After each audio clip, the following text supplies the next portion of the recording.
और चलिए अब आपको जालौन की माधोगढ़ विधानसभा सीट के पिछले यानी कि 2017 के नतीजे के बारे में जानकारी देते हैं, जिससे आपको इस सीट के सियासी समीकरण समझ में आएंगे। 2017 विधानसभा चुनाव में जालौन की माधोगढ़ सीट पर करीब 59% मतदान हुआ और भाजपा के मूलचंद निरंजन ने चुनाव जीता। इन्होंने बसपा के गिरीश कुमार अवस्थी को चुनाव में हरा दिया था। अब बारी है आपको बुंदेलखंड की जालौन जिले की माधोगढ़ विधानसभा सीट के पिछले 3 नतीजों के बारे में जानकारी देने की, जिससे आपको इस सीट के सियासी मिजाज को समझने में आसानी होगी। 2007 में जालौन की माधोगढ़ सीट पर बसपा के हरिओम उपाध्याय ने जीत दर्ज की।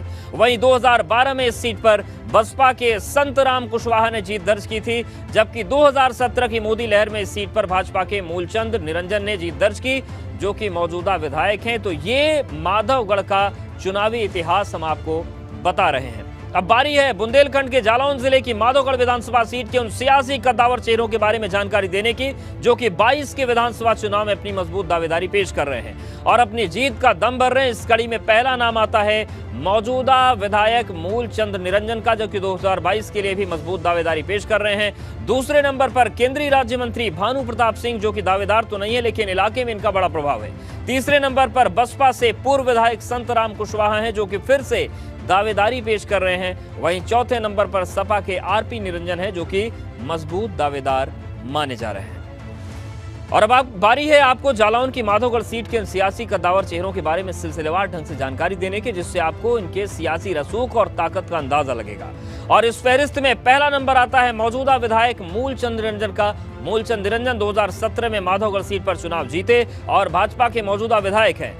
मूलचंद निरंजन की माधोगढ़ सीट के ओबीसी तबके के बीच मजबूत पैठ मानी जाती है, जिनकी तादाद इस सीट पर अच्छी खासी है।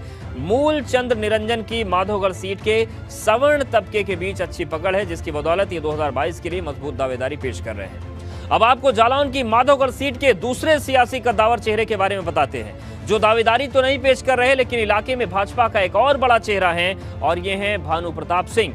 भानु प्रताप सिंह केंद्रीय राज्य मंत्री हैं, इलाके में सियासी रसूख बड़ा है और भानु प्रताप सिंह की जालौन की माधोगढ़ सीट के हर तबके के बीच मजबूत पकड़ मानी जाती है। भानु प्रताप सिंह जालौन लोकसभा सीट से 5 बार सांसद रहे और इलाके में सियासत में इनका प्रभाव बहुत बड़ा माना जाता है। अब बारी आपको जालौन की माधोगढ़ विधानसभा सीट के तीसरे सियासी कद्दावर चेहरे के बारे में जानकारी देने की, जो कि इलाके में बसपा का चेहरा है, और ये है संतराम कुशवाहा। संतराम कुशवाहा जालौन की माधोगढ़ सीट पर 2012 में बसपा के विधायक रहे। संतराम कुशवाहा का माधोगढ़ सीट से दलित तबके के बीच मजबूत पैठ मानी जाती है। संतराम कुशवाहा की माधोगढ़ सीट के ओबीसी वर्ग के बीच भी मजबूत पकड़ है, जिसकी बदौलत ये भी 2022 के लिए बसपा से इस सीट पर मजबूत दावेदारी पेश कर रहे हैं। वहीं अब आपको जालौन की माधोगढ़ विधानसभा सीट के चौथे बड़े सियासी कद्दावर चेहरे के बारे में जानकारी देते हैं, जो कि इलाके में समाजवादी पार्टी का बड़ा चेहरा है, और ये हैं आरपी निरंजन। आरपी निरंजन माधोगढ़ इलाके में बड़े सपा नेताओं में शुमार किए जाते हैं। आरपी निरंजन की माधोगढ़ सीट के ओबीसी तबके के बीच मजबूत पैठ है, जिनकी तादाद इस सीट पर अच्छी खासी है। आरपी निरंजन की माधोगढ़ सीट के मुस्लिम वर्ग के बीच भी अच्छी पकड़ है, जिसकी बदौलत ये भी 2022 में सपा से मजबूत दावेदारी पेश कर रहे हैं।